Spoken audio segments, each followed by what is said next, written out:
completely at your own discretion.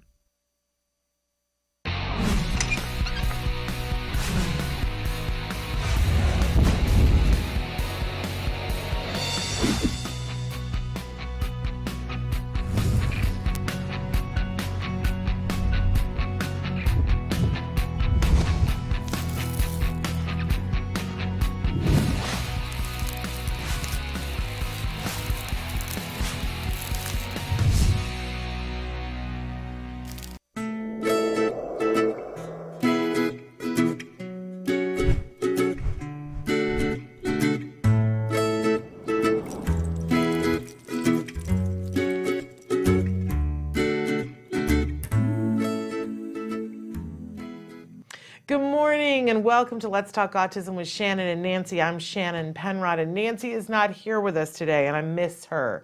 So I was just saying it's all wonky because Nancy's not here, but Nancy will be back with us soon. So thrilled to be here with you guys this morning. We've got a big show and I got a lot to cover, so I'm going to pedal it to the metal here and let you know that there's lots of different ways that you can interact with us, lots of different ways that you can have your thoughts, your feelings, your questions, your concerns answered. Traven is showing you some of the different ways there that you can connect with us.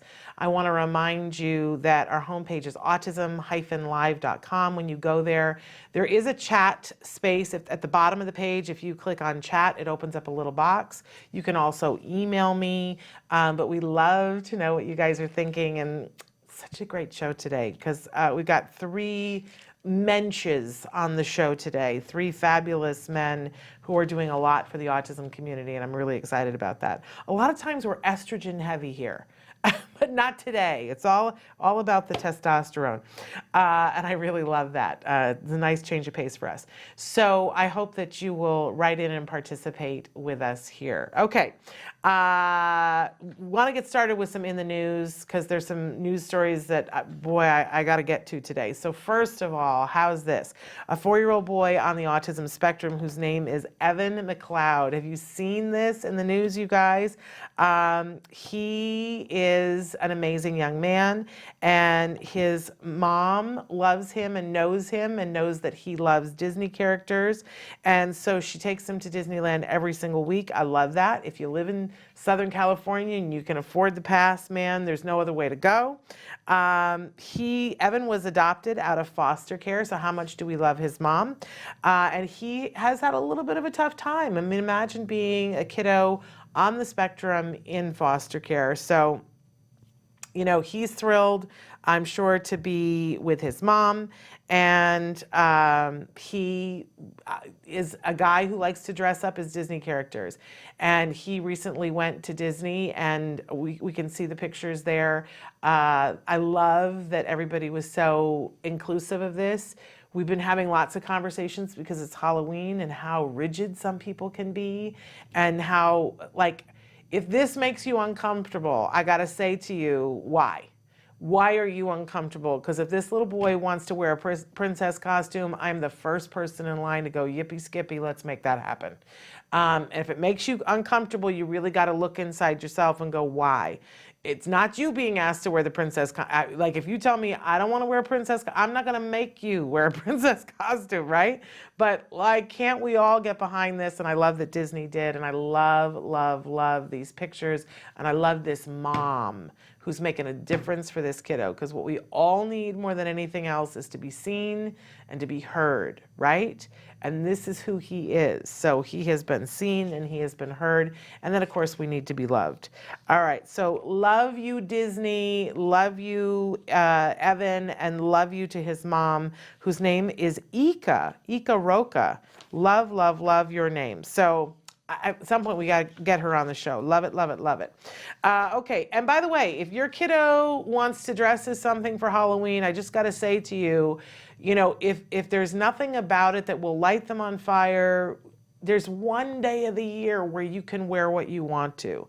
You know, there are limits of what school will accept. Like, we got a big long list from my son's school about, you know, you cannot have anything that, you know, has weapons.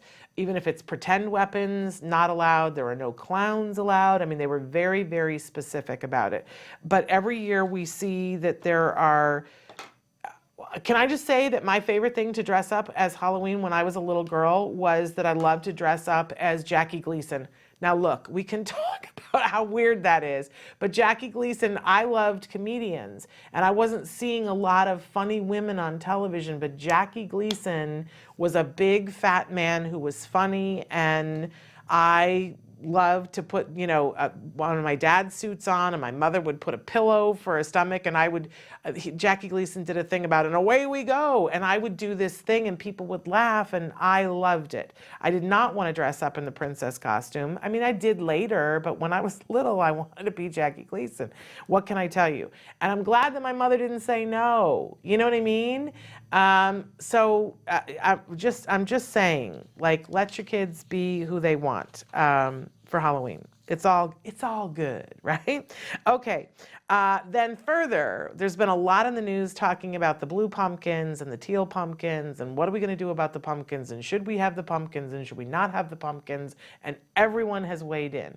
And if you want to look and see, what everybody's saying, I encourage you to go and look on Diary of a Mom. She was like, oh, I don't know how I feel about it. It makes me feel a little squeamish. So she went and asked a lot of folks on the spectrum, adults, how do you feel about the blue pumpkin movement? Now, I'm just going to give you a rundown of some of the pluses and minuses.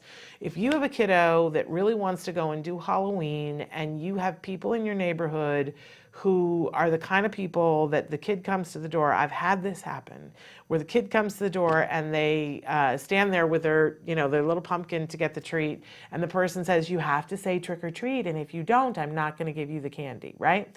Yes, the world has those people. Now, there's a couple of different ways that you can deal with that. The truth is, you could go around the block earlier in the week and say, hi, I'm your neighbor, I live here. My child is going to be coming through. You can tell them either my child is shy. You don't have to tell them that your child has a diagnosis, or you can, depending on the vibe at the door, right? You can do that, and I've seen people do that. That was not really how I wanted to tackle it, because I was wanting him to have as much of the same experience as what the kids were, but in a way that was meaningful to him. So my child didn't have candy when he was little. He certainly has candy now as a 16-year-old, but only stuff that has no artificial colors, no artificial flavors, and doesn't have gluten and dairy in it, right? But back then, there was no sugar in his diet. And I will tell you that for some of our kiddos on the spectrum, when they're trying to learn language, sugar is not necessarily the best thing, although the artificial colors and flavors are worse. Let's be honest about that, right? So I wanted him to have the experience, but to also feel the joy of what I felt when I was a child, when I got home and got my candy and all that stuff. Like, you get a reward for going around and dressing up and all that cool stuff. So we did it differently. And I've talked about this endlessly on the show, so I'm not going to belabor it. But basically, we had him go trick or treat, and we would go up to the door with him as much as possible. And I didn't let somebody bully him into speaking. If somebody said, I'm not going to let you have candy unless you say it, I would say, well, then give it to me. I'm saying trick or treat, right? I just bypassed it, because I just didn't have time for idiocy, right? And that's what I think that is. It's like total idiocy. Why there are some kids who don't talk. Get over it. Watch the news. But there are people who don't get it, right? And then we would go home and we would take all the candy and dump it out and go, look at all this candy that you got. Now let's take it and put it in the special bowl on the table, because you know who's coming tonight. The Lego Fairy is coming, and the Lego Fairy loves all this candy. And he would go, oh, okay, great. And we put it in the special bowl on the table, and I would go, okay, now we got to go to bed. And we'll look and see. The Lego Fairy is going to bring you something extra special, fabulous, because there's a lot of candy there, right? And he would go to bed and be like, oh, I'm so excited, the Lego Fairy is coming. And the Lego Fairy came, and the bowl of candy is gone, but there's a Lego on the table. And he was just as thrilled. Just as thrilled. And, I know people who turned it into the Barbie fairy, or, the whatever the special toy is fairy, right? It's not one size fits all. You make it what you want. But I'm saying I didn't have to negotiate, well, this candy you can have and this you can't. It was just easier, cleaner, and not the trip to the dentist's office, right? Now, blue pumpkin. So this has been around for a while, this idea of the blue pumpkin, but it's really hot this year because a lot of organizations have gotten behind it, like Autism Society of America. And so if your child supposedly, and they're trying to get the word out, if somebody comes to your door with a blue pumpkin, don't stand there and insist that they speak. Know that they might have extra considerations. You don't necessarily know what it is. And they're encouraging people to have other options besides candy. And you will see that some houses you will go to have a blue pumpkin sitting outside, and that's supposed to signify that they are an allergy-friendly house, not just an autism-friendly house, but an allergy-friendly house where they're giving away things that are not allergen full. So it might be pencils and things that are not even edible, right? That's what it's supposed to be. But there are a lot of people saying you got to be careful, of course, because the world is full of not great people, right? So you have to be careful, because if you choose to do the blue pumpkin, you need to be aware of the fact that you're letting everybody know that your child has special needs. And for some people, that's a flag to go, oh, that's a child I can take advantage of. I hate saying that to you. I hate that that's the world we live in. But be aware of it. Be conscious. Make the decision for yourself about where you live and who's going to see that your child. And you're also, as the self-advocate said, you're also outing your child to a community that you don't necessarily know what they're going to do with that information. So be aware and be cognizant of that. And then move forward with that based on what you choose to do, and your individual child. So I know at my house, we put a teal pumpkin out, and we have a bowl of candy, and then we have a blue bowl where we have spider rings, and we have pencils and other stuff that's in there. That we have bubbles and things like that you can go to any store, and I start stocking up on stuff like that. Well, the other thing that I got is a big tube of those, because these were the most favorite thing last year. The bracelets that you snap them and they light up, they glow in the dark. It was like that was what all the kids wanted out of the blue thing. And I will say that some kids chose that. That could have candy, chose that. They liked the light up bracelets, and they were really inexpensive if you bought them in bulk. So there's that. There's the blue pumpkin thing. So by the time we talk to you next, it's all going to be over. So I wanted to make sure that we got in our Halloween thing. And remember, this week is a great week. Make sure you like trying the costume on. Get the picture now. Put the costume on your child and get the picture now. First of all, it'll be a rehearsal of getting the costume on, and you'll get the picture, because the night of stuff's happening, and then you won't care as much when they go, oh, I remember spending forever on my son's costume when he went as Spock from Star Trek, right? And it was like, we got the ears and everything, and the costume was so cute, and it was fabulous, but he wore it to school during the day, and by the time we got to Halloween night, he was done with the ears, right? And and the wig was cool and everything, but you take the ears off, and it's like people weren't sure if he was Spock or not. Didn't matter. I'm the only one that remembers that. He doesn't remember it, and I've got a picture of him in the Spock costume. And really, night of, you want the picture to remember it by, but the night of, you don't want to be worried about, does it look right? So get the picture now, and we move onward and upward, and then have a good time. For the short period of time that it lasts. Don't drag the night out. Don't go trick-or-treating for an hour with a kid on the spectrum. Go to 5 houses. And then if they say they want to go to the 6th, do it, but they're not going to want to go to 22. I'm just telling you right now. Okay, unless they do, and it's not one size fits all. One last news story about, this came to us from Medical Press, that they're seeing that there is a link to insufficient steroids in the placenta that could be a partial answer to why autism happens to some kids and not others, in particular to preemies. So if you have a preemie or preemies in your family that ended up being on the autism spectrum, I want to encourage you to go and look at this article. It's in Medical Press. The author of it is Children's National Hospital. wonderful. They're saying that there is a hormone that is in the placenta that is in there in a different amount based on when the child is actually born, so that a preemie may end up having a different amount of that steroid, and that could be part of the cause of autism. So take a look at that. Okay. So great show for you. Coming up in just a second, Larry Hauser's back in the house, and this time he's bringing with him his other half.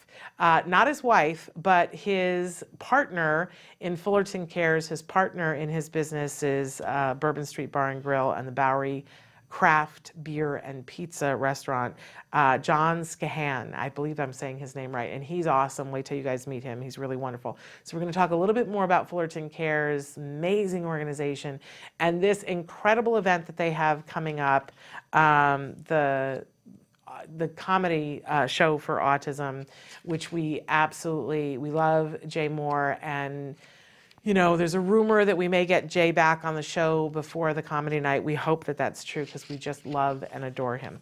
So, but John is here with us today, and so is Larry Hauser. They're coming up in a minute. And then at the end of the show, as if I told you 3 mensches, and I've only told you about 2,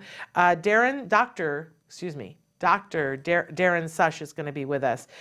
He's a licensed clinical psychologist and a BCBA, and he is going to be talking with us about some of the work that he's been doing. He put out a book in the last year that we got to talk about, and I just love him. He's just one of my favorite people. So he's going to be joining us, and plus more. So stick around. Don't go anywhere. Right back after these messages.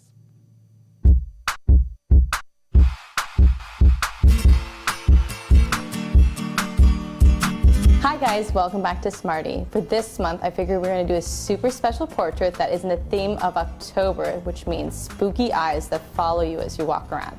In this activity, you and your child are going to work on emotions and sociodramatic play. So let's get started. The materials you'll be needing are camera, a ping pong ball, X-Acto blade, tape, and a marker. And if your kids are up to it, props and costumes.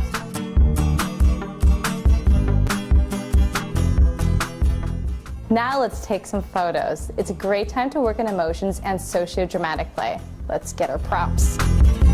See all the colors in the sky tonight.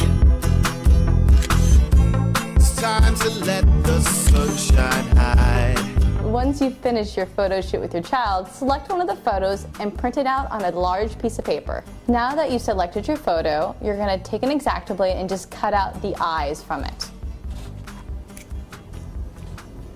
This part of the activity is definitely only for the adults. Now that you've finished cutting out the eyes, what we're going to do next is take a ping pong ball and cut it in half. You'll see why in just a moment. So with the ping pong balls, we're going to create the illusion of the following eyes. So what you're going to do is take a marker and you're going to make a dot in the very, very center. You're going to want to make it like the same size of what the iris was in the photo. Now that the ping pong balls are done, I'm just going to tape them to the back of the photograph. So does it look like she's following you? Well, I hope you enjoyed this activity for Smarty. Until next time, craft on, guys. Can you see me flying by your side? Do you provide care services to someone with autism?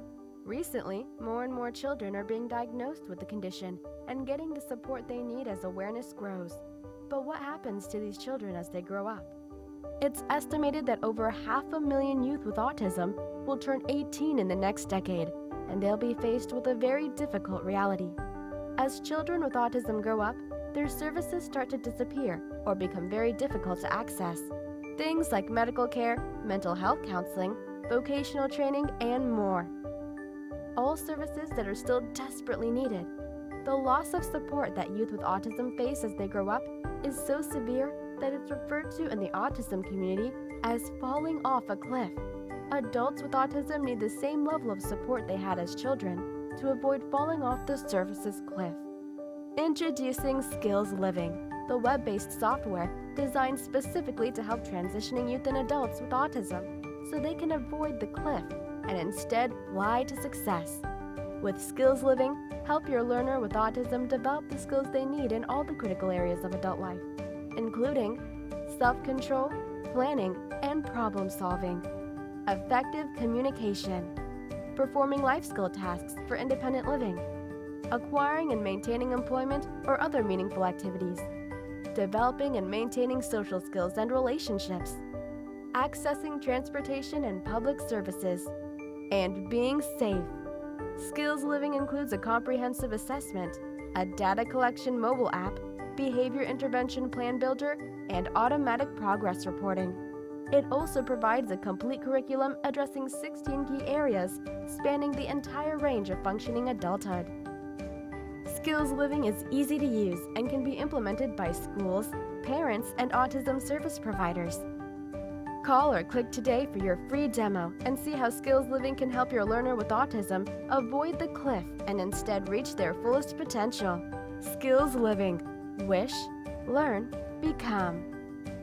You say howdy, we say hi. Let's get rowdy, let's get wild. Let's get wild.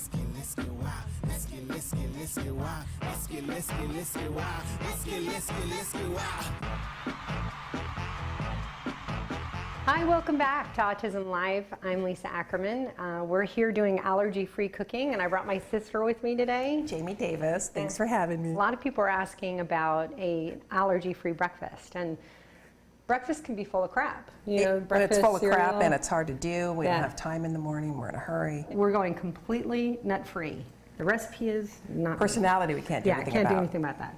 So we're going to start off first with I'm using sorghum and brown rice flour. I find the texture good, and I've added some flaxseed meal. We talked about that last time, flaxseed meal for poop. Almost every one of our kids has a poop issue. What's next on the recipe is the quinoa flakes, baking powder, cinnamon, and the xanthan gum. It brings the glutinous texture back into the flour, and often what happens with these recipes is they can fall apart. This one holds up nicely. I like it. For the folks that are egg-free, we have a ton of egg replacers. One of those can be the arrowroot starch or bringing back some additional flaxseed. So there's a lot of options to go eggless, but we're going to go egg full in this one. For sweetener, I use the maple syrup. I stay away from refined sugar. What I'm adding now is the coconut milk, maple syrup, and a little bit of the coconut oil. And we're going to add in the raisins, craisins, and chocolate chips at the end. I find that chocolate chips can coax people to eat some really amazing things. When we started, Jeff had 42 food allergies, so we had to get creative in how we cooked. So nuts were a big, big issue. What I like now is that he can tolerate so many more things after start doing this diet. So let me show you how you can deal with this sticky stuff here. You get your fingers really wet, and you can push it down. So my oven has been preheated. It's at 350 degrees. So we're gonna just throw this in. Like I said, I like it around 23 minutes, and the magic oven says, I'm done. Looks like, don't you love magic ovens? They're awesome. There we go, pops right out. The texture of these, and it's so pretty. It looks almost like a big chocolate chip cookie, but you actually made it healthy. But you can be my guinea pig. Tell me what you think. It looks really good. Doesn't it? So the textures and the colors in there are just beautiful. So the raisins are for you, the chocolate chips are for your kid. I can't believe it's gluten-free. I know, right? It doesn't taste like, crap. We're wrapping up another cooking show. If you have feedback, you can email us at autismlive@gmail.com. We're, of course, on Facebook. You could go to facebook.com/autismlive. And of course, Talkin' Now has thousands of recipes. Join me there, and we can cook some more later on. So thanks for joining us. You say howdy, we say hi. Let's get rowdy, let's get wild. Let's get wild. Welcome back to Let's Talk Autism with Shannon and Nancy. And instead of Nancy, I've got the first two of my mensches here. I said I've got three mensches on my show today.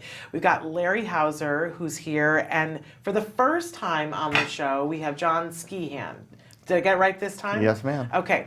And together, they are the co-founders of Fullerton Cares, one of the most amazing organizations that I've ever experienced in my life, and that I get so emotional talking about what you guys do and where you do it in Fullerton, California. But they are also the co-owners of not one, but now 2 restaurants in Fullerton. If you are in Fullerton, and you should go to Fullerton, if you've gone to Disneyland, you are Fullerton adjacent. How many miles away is Disneyland from you guys? 2.5. Yeah, it's like like ridiculous. If you could throw a rock far, you could hit it, right? Right. So if you're going to Disneyland anyway, and a lot of times you leave the park and you're like, I just wish I knew where to eat. Well, let me tell you where you need to go. You need to go to one of the 2 restaurants. Who wants to talk about the 2? Well, Bourbon Street is our first one, and it kind of started when you kind of opened it up, because we didn't have anything like that down there, and we both had been in the industry for so long. He actually initially started it. We were both trying to buy it at the same time, and it's kind of a funny story. Is that how you guys met? Yeah. Because you were competing for it? Well, we met years ago when he was working at Stubrick's originally. Okay. And I was working at a place called Off Campus Pub. And so we'd get off, go over there, play some pool, and drink sodas. And then we just... and if you drank more than soda, that would be allowed, okay? You're over the age of 21, it's allowed. But I get what you're saying. So you knew each other a little bit, but both of you were trying to open a restaurant in the same space? Pretty much. And he snuck on in there, and I was like, dang. And then pretty much... a little more aggressive. he had an in, But then the next day he calls me up, and he's like, hey, you want to get in on this with me? I'm like, Smart. deal. Yeah. Smart. And the rest sort of has been history. So the Bourbon Street Bar and Grill, which is an incredible place to go and eat, you guys. Incredible place. And I'm pretty fussy, but wonderful food. And I've been there with my dietary restrictions, with my son's dietary restrictions, which are different. And he still epically talks about the food that's available there. So, and you guys are very accommodating for all that other stuff. But it's that place that you go to, that you walk into, and you know how when you would watch the beginning of Cheers and you would think, oh, I wish there was a place like that where you go in and it's that kind of a vibe to it. That's the vibe. I've never been in there. There wasn't happiness happening in there, and a significant number of people having a good time. It's not like one of those places where it's so crowded that you're like, oh, okay, it's happy, but nobody can get in here.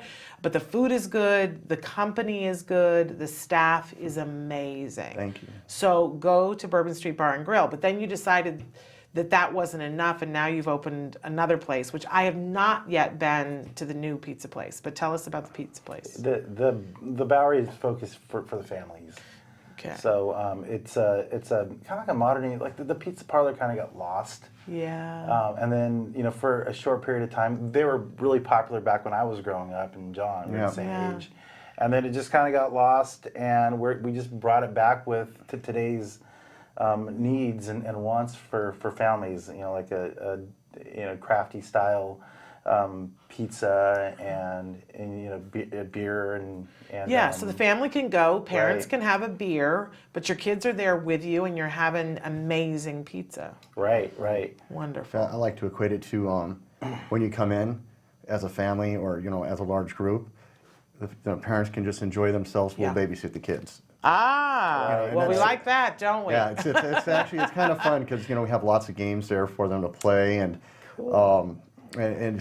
we get the greatest joy out of that, and we get a lot of compliments because of that, because there really is nothing like that in the area. Yeah. Well, I've heard that the pizza is amazing, but of course I'm going to ask the question, and it's okay if you don't have the right answer, but have you perfected a gluten-free and casein-free pizza yet?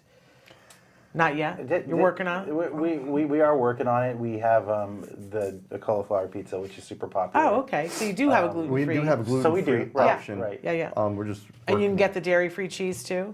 We're working on that. Okay.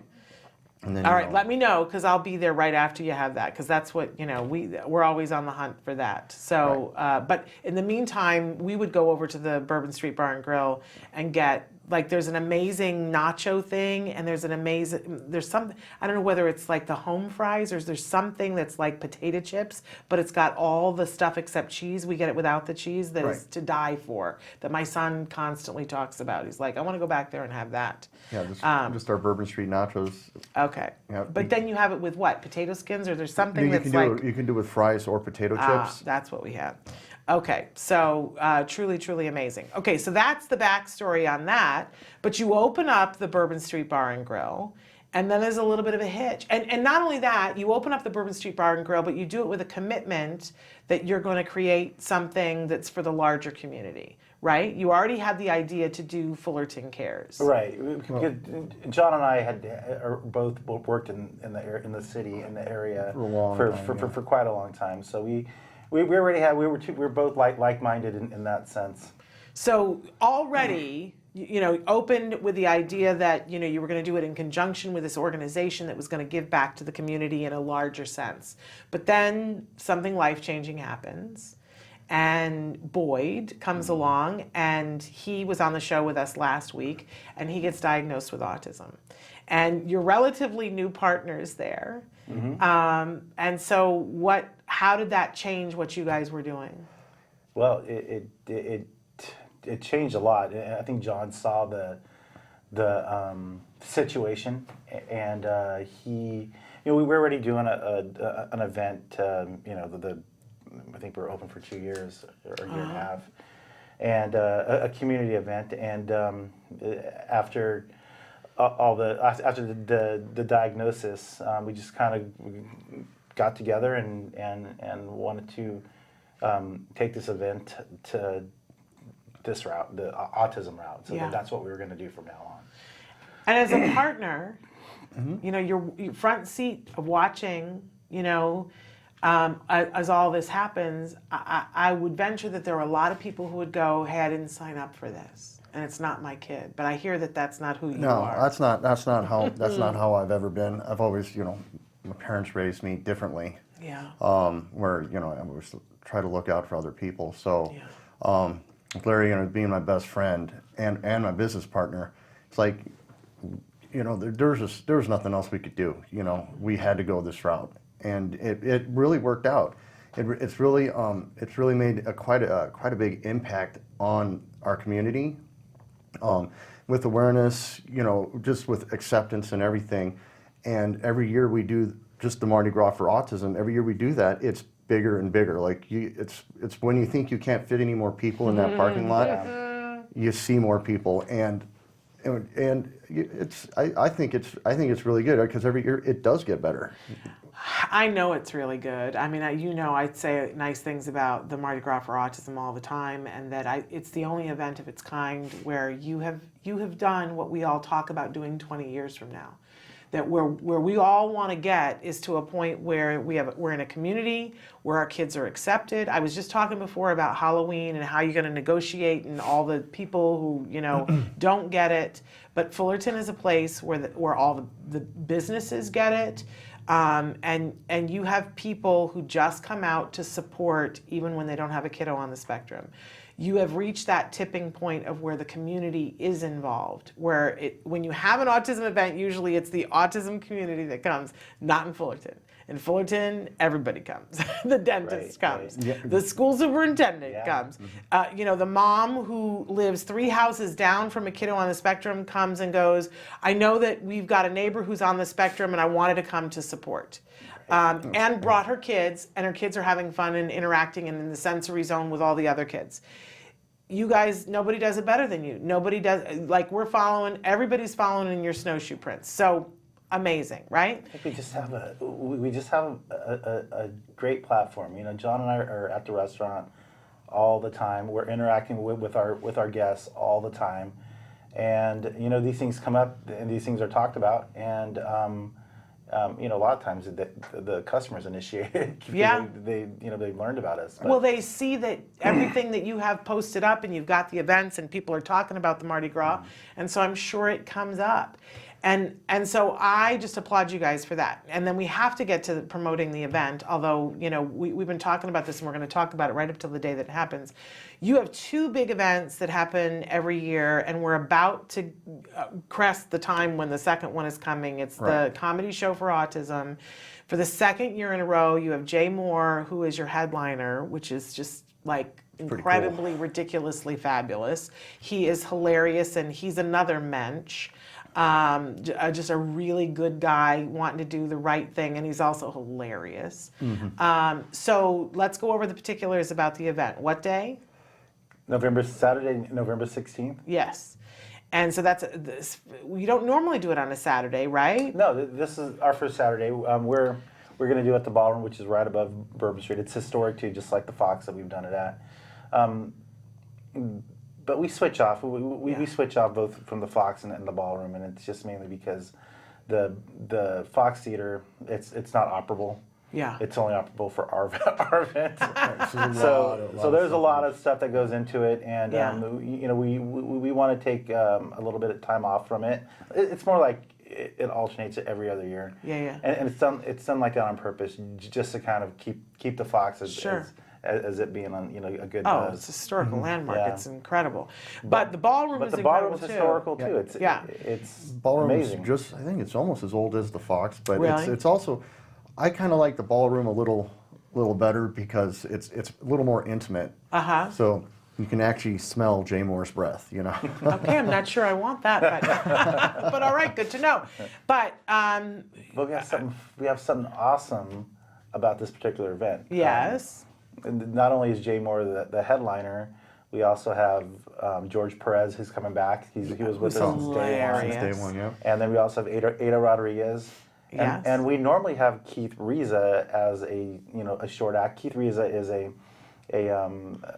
comedian that's on the spectrum. Yep.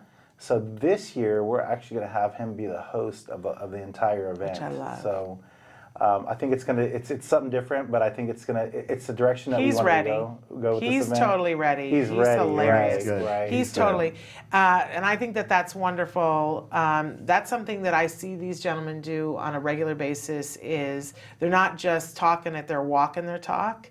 What a great opportunity for Keith. He's absolutely ready for it. There's no reason not to do it, and I love that you guys have done that. So let's talk about, where do people get tickets? You can get tickets on our website, www.fullertoncares.com. You're also on Facebook. You can go to Eventbrite and just do a Google search or a search for Comedy Show for Autism, and the link will pop up. But here's the deal: it will sell out. So people need to not be waiting to get tickets. No, we're almost sold out now. Yeah. So getting close. You need to get your tickets if you want to go to this. It's a super duper event. And what time does it start? 7 o'clock? That's when comedy starts. That's when comedy starts. Okay, right. but before that, we were talking about this on Monday, that really you should make a whole night of it. So you get the babysitter and get the babysitter for a little bit longer. Go to dinner first, and you can pick which one of these 2 fabulous restaurants you want to go to. But treat yourself to dinner, and you guys have entertainment and things happening. There's a red carpet. I know from being there before. There's a band. You guys have stuff going on. So this is an adult event. This is not the event to bring the kiddos to. Not really even the teenagers, you know? So leave them at home. Get somebody that's responsible who can oversee that. But treat yourself. Go out. Be with adults. You will find that there's the autism community there, but at least half the audience is just other people that are there because it's a great show. So it's there's a lot of comedy, a lot of comedy. You will laugh until you're almost sick. So do yourself a favor and eat well first, but do that at the Bourbon Street or at the Bowery. Yeah, we're going to have the meet and greets down there. Okay. So, yeah. Wonderful. And I just want to take a second because we're out of time, but we didn't really get a chance the last time you were here to talk about your work program, and so I was wondering if you guys could both talk a little bit about that. Yeah. Let me. It was a few years back. We started talking about it, and I just remember some programs from where I grew up, I kind of did stuff, and then he was approached by the ROP program in Fullerton, and it was like, wow, yeah, well, this is great because we have a platform. We're not open during the week, during the daytime. We open later, so we have all these hours where we can have the kids come in, just learn how to do different things. Learn some different structures and different things that they can use in their future life. I mean, we've even hired 2 that work for us permanently now. Wow. That and they're it's a program for pretty much for everyone because you're just learning basic skills. We're trying to get more into other restaurants in the area. Yeah. But it really makes me happy when I see them walk in the door because they're always happy. They're always in a good mood. And always. I mean, Always. They always go in and go to task and just get stuff done. Their instructors are always there with them, and it's really, really nice, really good to see. A wonderful thing. So I said they walk their talk. These are amazing men. And I just want to say this before we leave, that I talk all the time about how much I love Fullerton Cares, and how much I love Larry Hauser and the power of one, and when one person decides to do something. And Larry always says to me, but it's not one. He always says to me, but I have this team of people. And it was such a pleasure today for me to meet John and to see these 2 men having conversations, and to hear Larry say that, at all these different places, when it was hard, that he had, I'm going to get emotional, that he had this friend who kept saying, and this business partner who kept saying yes, who always kept saying yes. That's amazing. You deserve an award for that. He most certainly does. Absolutely. Right? Yeah. Thank you. And everybody should be that lucky to have a friend like this and a business partner like this, somebody that when your child is going through that doesn't run away but runs into that with you and says, let's go there together.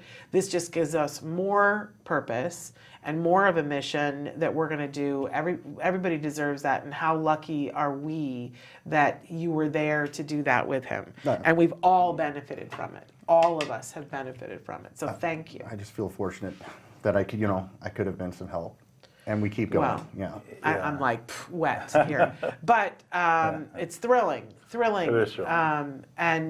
And I think, good on you. How lucky are you? Because I think one of the hardest things for men in this journey is that men don't often get the support that, women need more support too, but we get a lot more than the men do. So I'm thrilled. Autism isn't very sexy, Really? No one really gravitates towards it. Except that, I see people all the time who actually do, and I'm like, really? That's so interesting. So in any case, I'm glad for you that you have the support, and I applaud you still too, because you made sure that it happened for so many other people. So Menches here for you today, Fullerton Cares, and I'm just going to keep saying, when's the book coming that teaches other communities how to do this? So I'm putting that on you. And I said that to your sister-in-law on Monday too. I sort of put her in charge of it because you may be too busy, and she looks like somebody. But maybe John, you need to be in charge of it. I'm just going to keep saying it, and then when you have it, I'll be here talking about it. All right, we have to go because we have another great guest, another mensch for you. Dr. Darren Sush is going to be here with us in just a second. Stick with us.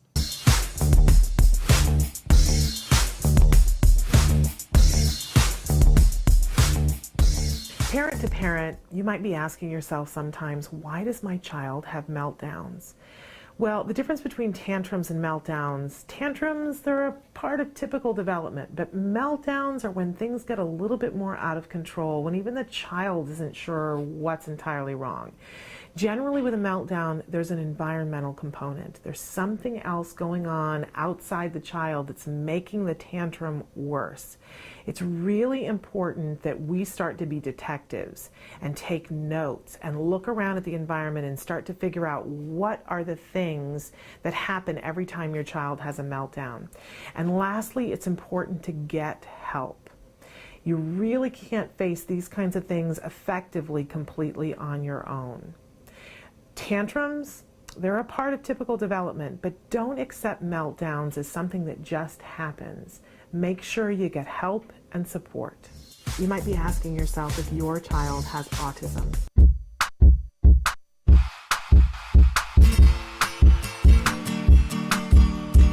Hi guys, welcome back to Smarty. This month we're going to be creating our very own any animal mask. As we work on this activity, you'll notice that these icons will pop up. These icons tell you important information about what skills we're using to create this craft and how to find them on Skills. Skills is an ABA-based online program that helps parents create individualized programs for their children on the autism spectrum. If you're a Skills user, this will make the most out of this artful and educational activity. Well, let's get started.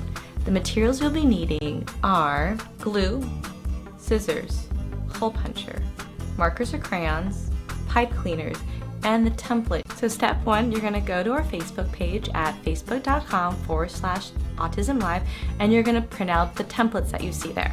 Once your templates are printed out, then you're going to take your scissors and cut them all out. Now that you're finished cutting out all the templates, you're going to have several different shapes. This is because this will give you a variety of different features you can use to make different kinds of animals. So this is the fun part. You're going to take these templates and arrange them into any kind of animal you can think of. Use your imagination. There is no wrong answer. Once you figured out the animal that you're going to want to make, take out your glue and glue them onto the mask. Once that's been finished, then you're going to take your markers and crayons and decorate it, drawing in the features a little bit clearly and just making it as colorful as you'd like it to be. For the owl that I made, I had to cut out some more holes through it. Once your animal mask is done being decorated, you're going to use your hole puncher to make holes on the side so you can fasten it to your face. Then you're going to take your pipe cleaners, thread them through the holes, and then voila, your mask is ready to go. Well, I hope you enjoyed this activity with me. Until next time, guys, craft on. To find more about Skills and to access all of the lessons you saw in today's Smarty, visit skillsforautism.com and click on the parent icon. Skills, the online autism solution.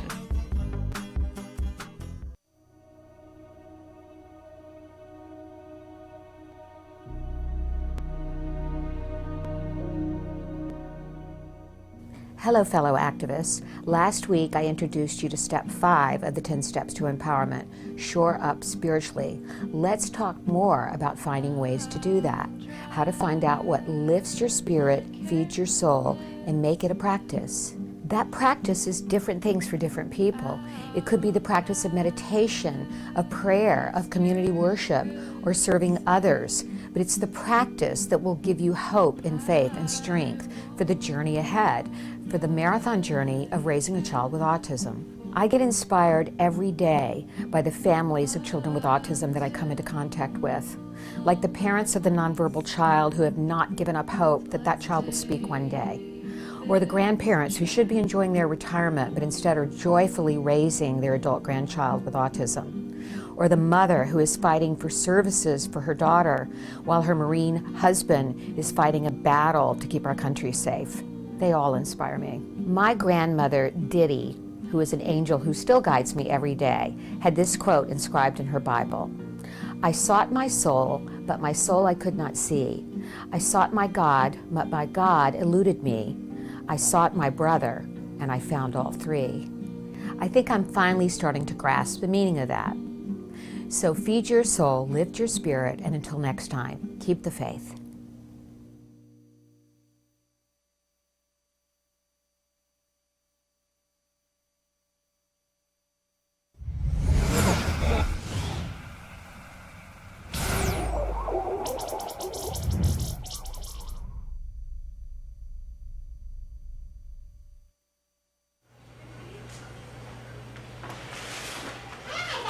Just go like this. Can you see me? Puedes mirarme aquí? Okay. Hi, I'm Rebecca Ishida. Say hi, Ethan. Hi. My son was diagnosed with autism in November 2004. With Ethan, almost immediately, we noticed things that were troublesome, that he just didn't sleep. He would vomit in the crib. There were a lot of sensory issues. Then he'd have like 20 of the trains lined up, and if you came in and took one train out, just meltdown completely. Guttural instinct is to think that there's nothing wrong. Who wants to look at their child and go, there's something wrong with that child? You don't. You always want to see the best in your child. Will my kid be able to go to school? Will he interact with his peers? Will he be able to have a healthy relationship? Will he get married? I really thought that autism was like a death sentence. A lot of hope was given to me through CARD. This was my third agency and the best agency we had. And there was no way in the world I was going to give up CARD because of the gains I saw Ethan was having. Yeah, you did it! And I remember when Doreen saw us for the evaluation, she says, but by the time he's 6, he will be recovered. And that's exactly what happened. I'll fix that.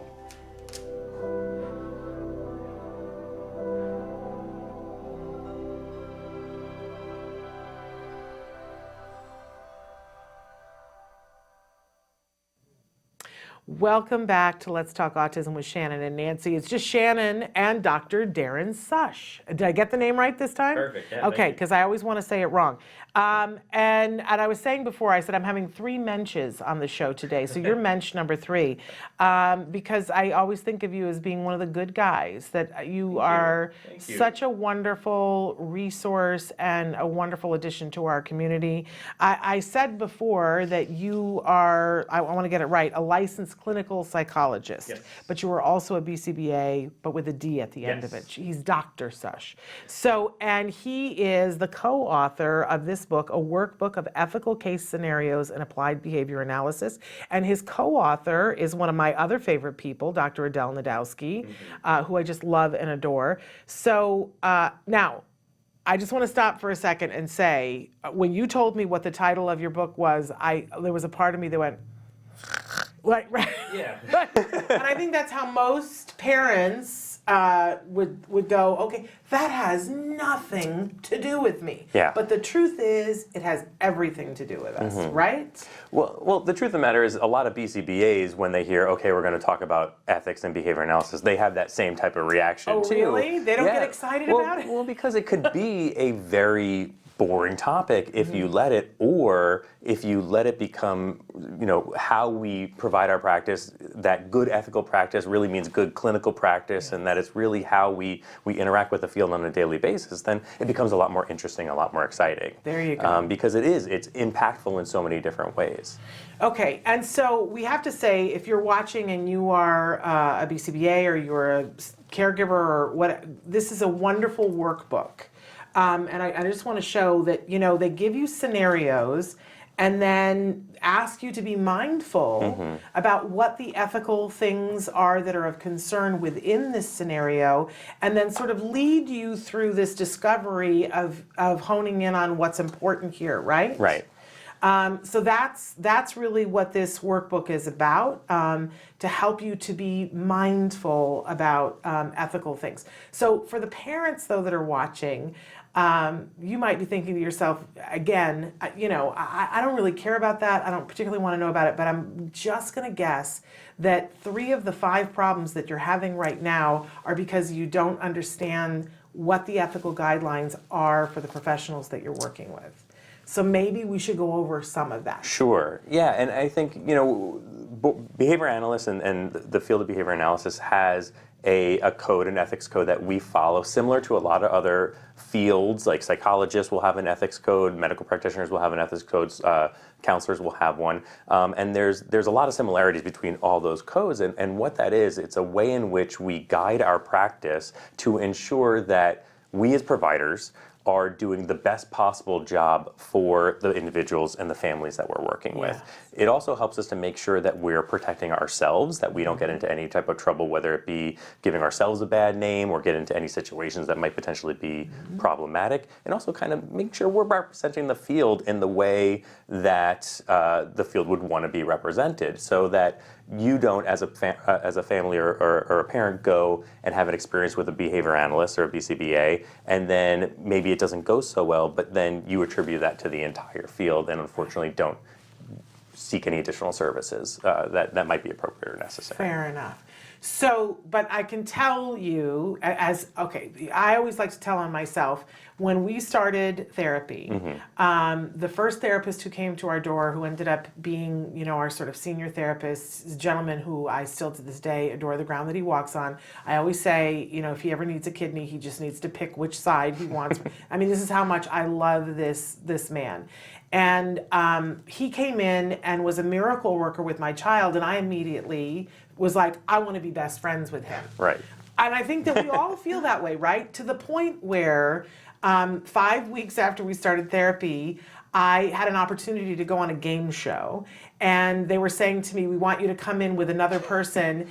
And I asked him, I said, will you go on this game show with me? And I thought that was reasonable and rational, because I thought it made a great story. Like, he's the therapist for my son, he's getting ABA therapy, and he's teaching my son to be able to talk again. Who wouldn't want to see that on television? Right. And of course, he was like, I'm so very sorry, I won't be able to do that. And my question was, why? And I always say this to parents, because a lot of times parents will we feel stupid once we understand what the rules are, right? And I always tell myself to go, no, I'm the winner of like the worst choice that a parent could make by asking him to go on a game show. But they can't do that. They can't go on a game show with us. And let's talk about some of the reasons why. Yeah, and the thing is that behavior analysts, BCBAs, BCBADs, and as well as the direct staff members, the registered behavior technicians, we all should know about the code, and we all have an obligation to follow the code, again, for the best of the individuals that we're working with. So it is our responsibility.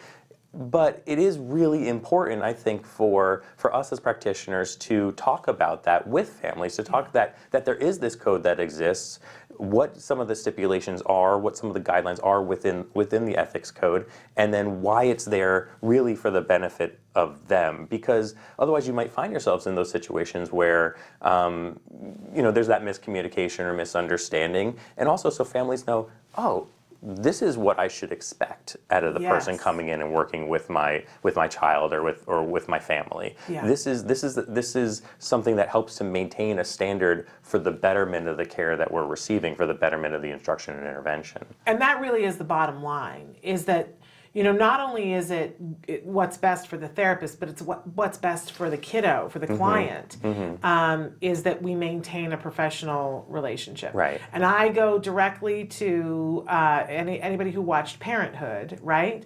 And on Parenthood, there was a young man who was diagnosed on the spectrum, and they bring in the therapist, and the therapist starts working with him, and things are going well, and they're making progress and whatever, and then she begins to date the brother. Yeah. And it doesn't work out, and everybody's like, oh, they're keeping it secret, but it doesn't work out. And then suddenly the therapist, and this is a fictionalized story, but we can learn a lot from it. The therapist is standing at the door saying to the mom, I'm sorry, I'm not going to be able to come back to your house anymore. And the mom is devastated, saying, why? And she's like, well, I feel uncomfortable being around him. And the kid loses therapy. It pains me, and I believe me, you guys, I know watching, it's like we want to be able to have these people in our lives. We want to be friends with them on Facebook. We want them to come to family dinners. Right. I want them at Thanksgiving at my house because they're with my kiddo all the time. But we can't. There are rules. Right. And they are for the betterment of our kid. Right, and that's why I think even just having that conversation, having that dialogue with families and the treatment providers about what the expectations are, but then also what those expectations mean in relation to that particular family. Because just because there's that rule that's there and it should be followed, that doesn't mean you can't at least have a conversation to understand it a little bit more. Sure. And I think that's where you can come to an agreement, improve that therapeutic relationship, and also make sure that, again, we're all providing the best care for that individual. Because our task and our responsibility when we're working as a behavior analyst is to advocate to do the best job for that person who maybe is not able to advocate for themselves. That's right. So let's go over what some of the rules are. Sure. We won't have time to go over all of them, yeah. but what are There's some of the expectations that parents should have about, because sometimes the therapy is happening in your home, sometimes it's happening out in the community, sometimes it's happening at school, sometimes it's happening at a center. What are our expectations of how we interact with these people and what we can expect and what's permissible? Right, and one of the things that we try to do, and I think most behavior analysts would try to do, is at the start of that clinical relationship, at the start of that therapeutic relationship, go over as best as they can what the expectations are. Okay. So, which means what the expectations are of me as the service provider, meaning here's the work that I do, here's the services that I provide, here's the foundations of behavior analysis and why I work within behavior analysis. If you have questions, how to approach those, where services can and can't be provided, and then also maybe what the expectations are of the family. So one of the things that often comes up, especially because I think the work that we do is a little bit unique, is that oftentimes we do go into the home and we're in these private areas and we're running through the bedrooms and we're going in bathrooms and things like that. That it is important to at least acknowledge that there could be a loosening of that boundary if you don't at least respect each other and have a discussion of how you're going to maintain it, again, for the betterment of the individual. So, but and so it's not one size fits all. There should be a discussion with the provider about that. But what are some guidelines for parents that, one of the things that parents will say to me all the time, I don't understand why the therapist can't eat with us. Yeah.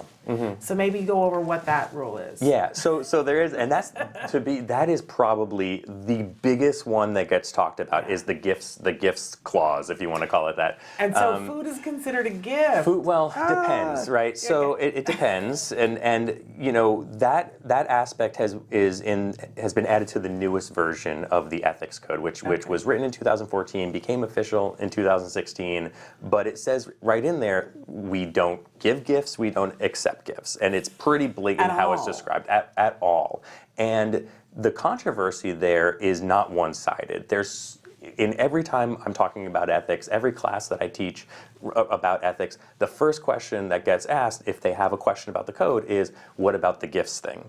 Because it's a really sticky situation, because not only do a lot of other fields accept gifts. Teachers accept gifts. Oh yeah.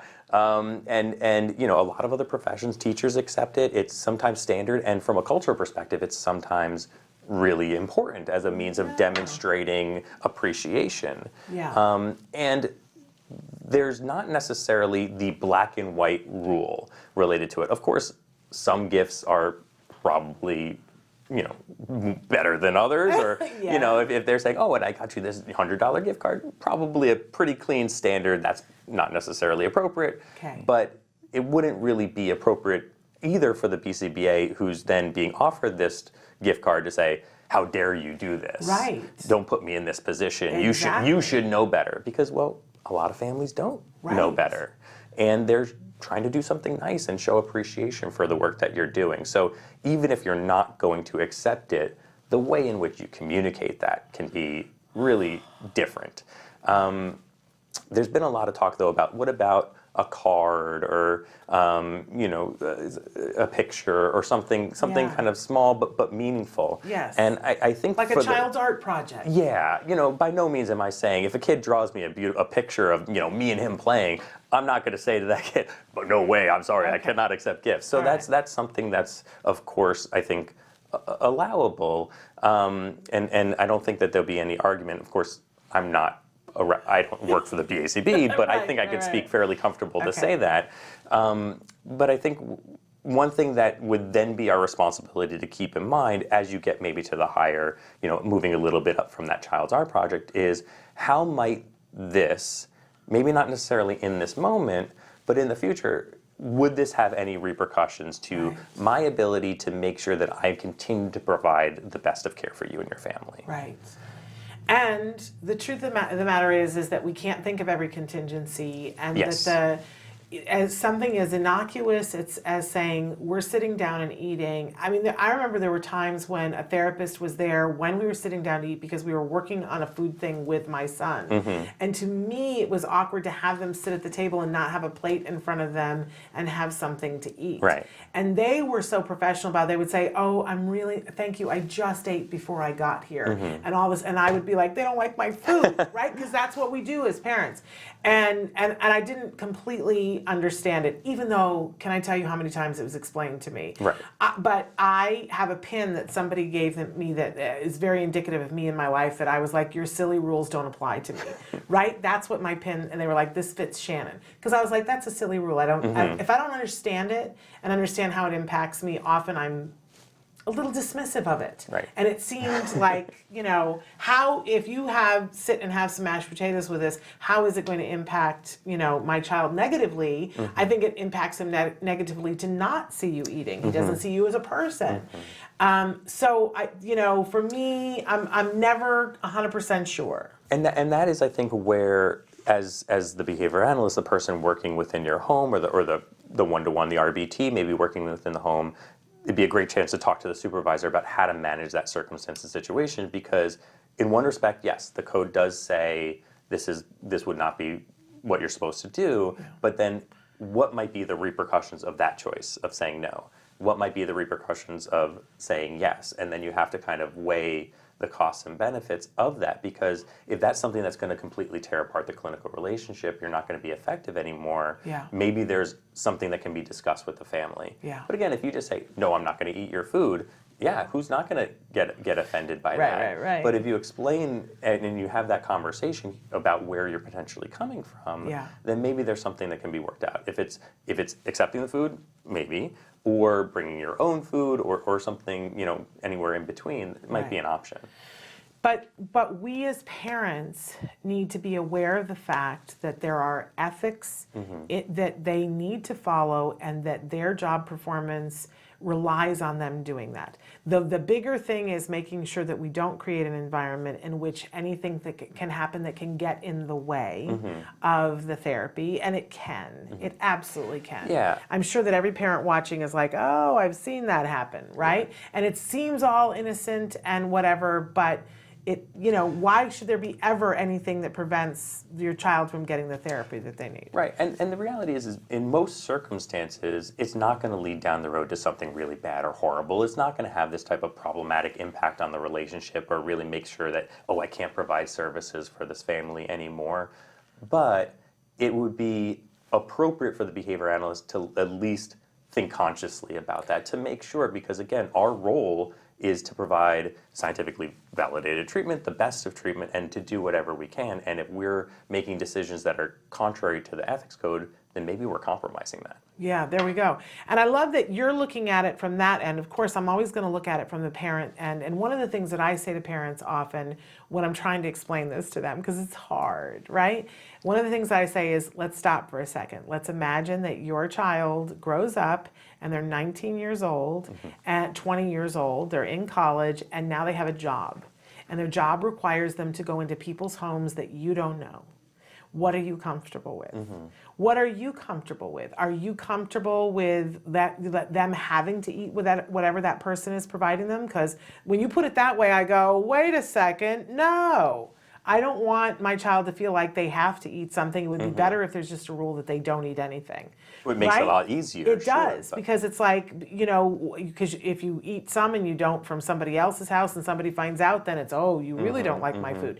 And when we look at it that way, and the minute I think that, because sometimes parents will be like, well, I don't understand why this therapist can't go, meet me on the moon to do therapy, right? Like, very inconvenient. And I'm like, all right, let's take it back.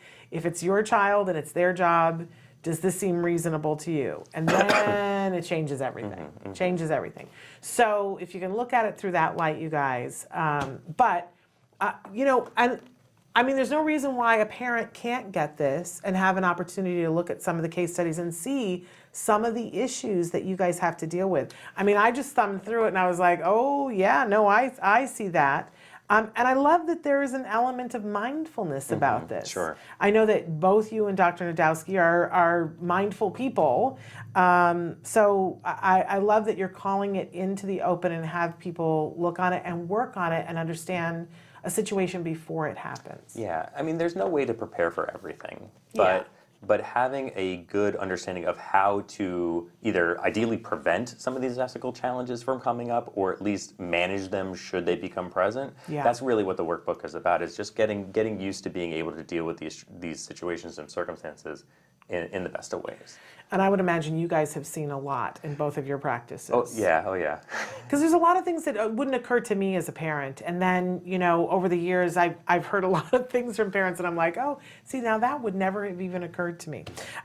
So where can we get the book? And again, it's called A Workbook of Ethical Case Scenarios and Applied Behavior Analysis. And it's not a snooze, let me just say. I thought it would be, but it's not. So where can we get it? So it's available through the publisher, which is Elsevier, or on Amazon they have it, and then most other kind of online bookstores. Wonderful. And I hope that we are a little bit more mindful of what you guys have to go through, because it's not easy. Yeah. It's not easy to have to look. I'm an autism parent, and I'm a handful. I'm not easy, right? So imagine, I try to think to myself about if I had 10 of me that I had to deal with, or 20 of me that I had to deal with, what that would be like. And we're not even talking about the kiddos, we're just talking about the parents.